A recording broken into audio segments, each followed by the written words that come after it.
Most people can no longer tell real from AI, and that is exactly the problem. Here are the 5 tells you can start using today. The last one is not a trick at all. It is a mindset that flips the whole game.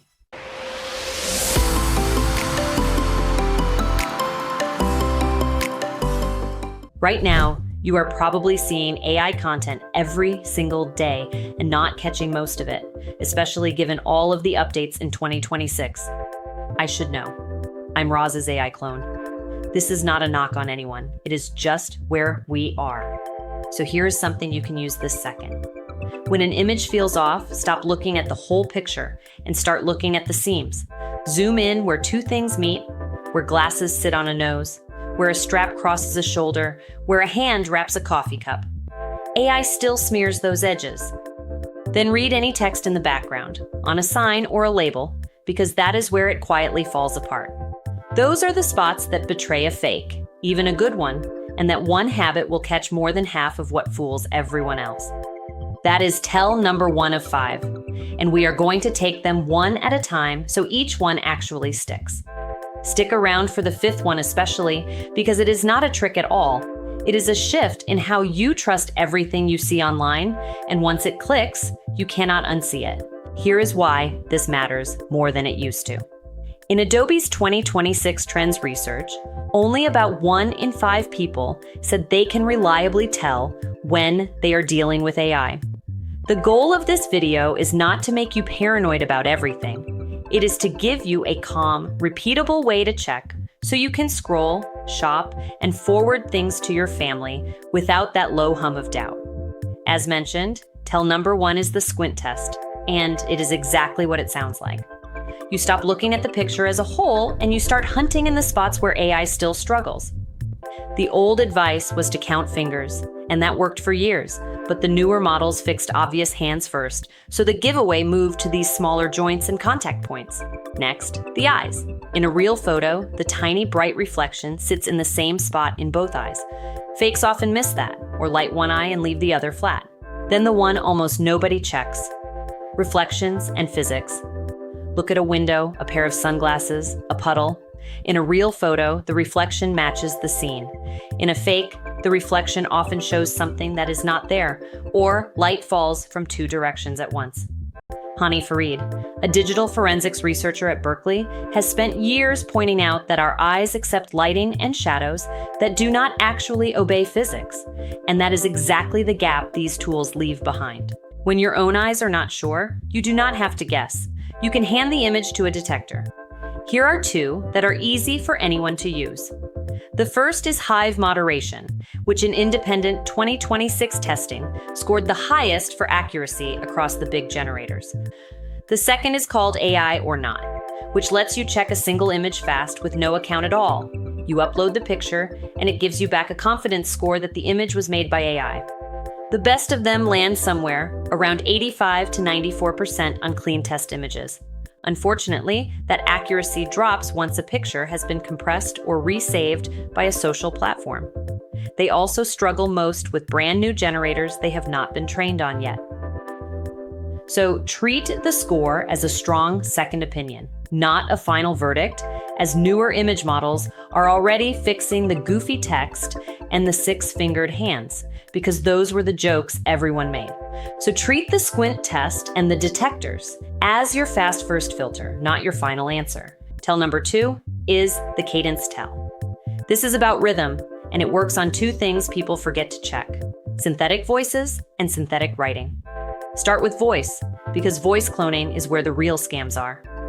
Investigators who track fraud have reported a sharp rise in voice cloning schemes, the kind where someone calls a grandparent sounding exactly like their grandchild in trouble. So how do you catch it? Listen for the breath. Real people breathe, we pause, we swallow, we trail off, we step on our own words. Cloned voices often glide through long sentences with no breath, no real emotional swing, and the pacing is too even. Here is the move. If a call feels wrong, do not argue with the voice. Hang up and call the person back on their real number. A cloned voice cannot pass a callback to a number you already trust. Now, the written version. AI text has a rhythm too. Sentences tend to come out a similar length. evenly spaced, very tidy. It leans on certain crutches, phrases like, "it is important to note," or the "this is not just X, it is Y" pattern, over and over. Real writing is much lumpier. Typically, it will have something like a 3-word sentence that is next to a long, rambling one. Tell number 3 is the source test. And it is the one that still works even when the fake is flawless. Because instead of asking, "does this look real?" you ask, "where did this actually come from?"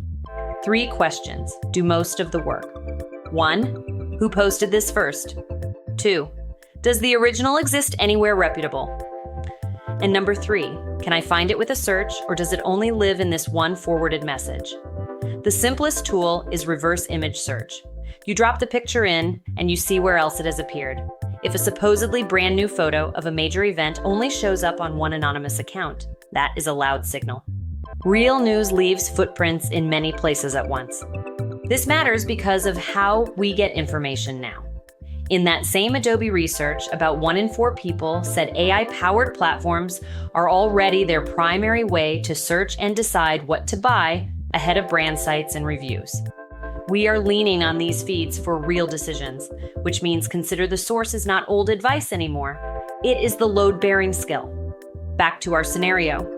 The video looked clean and even sounded plausible, so you reverse search a frame from it. It traces back to a parody account posted yesterday, with no major outlet carrying it. Case closed, and you never had to win an argument about pixels. Tell number 4 is the one that feels like a secret, even though it is becoming a standard. It is called content credentials. Think of it as a nutrition label for digital media. It is built on an open standard called C2PA, backed by a coalition of camera makers, software companies, and news organizations. The idea is simple. When a photo or video is captured or edited, it can carry a tamper-evident record of where it came from and what was done to it, including whether AI was involved. In practice, you will start seeing a little CR icon in the corner of images on more platforms. Click it, and you can see the history, or was it edited? That history is far harder to fake than the picture itself, because it is signed cryptographically. Here is how you actually use it.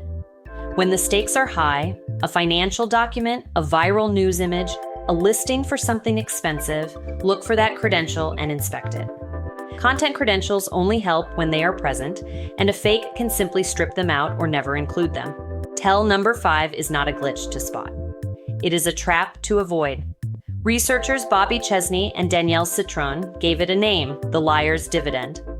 Once everyone knows that fakes exist, something dangerous happens. People stop getting fooled by fake things and start dismissing real things as fake. The liar profits from the very existence of fakes. That is the dividend. So let us put the whole thing together in order. Tell 1, the squint test. Zoom into hands, ears, and teeth, and background text for a fast first read. Tell 2, the cadence tell. Listen for the missing breath in a voice and the too tidy rhythm in writing. Tell 3, the source test. Ask where it came from and reverse search it. Tell 4, content credentials. Look for that CR label and inspect the history. And tell 5, the liar's dividend. Trust the source, not just the surface, and refuse to let fakes talk you out of what is real. You layer them by stakes. A funny meme, squint, and move on. A money decision or a viral claim, walk down the list as far as you need to. Until then, happy hunting. If this helped you make sense of where AI is actually going, do 2 things. Hit subscribe so you don't miss the next episode, and drop your questions in the comments. We'll see you next time.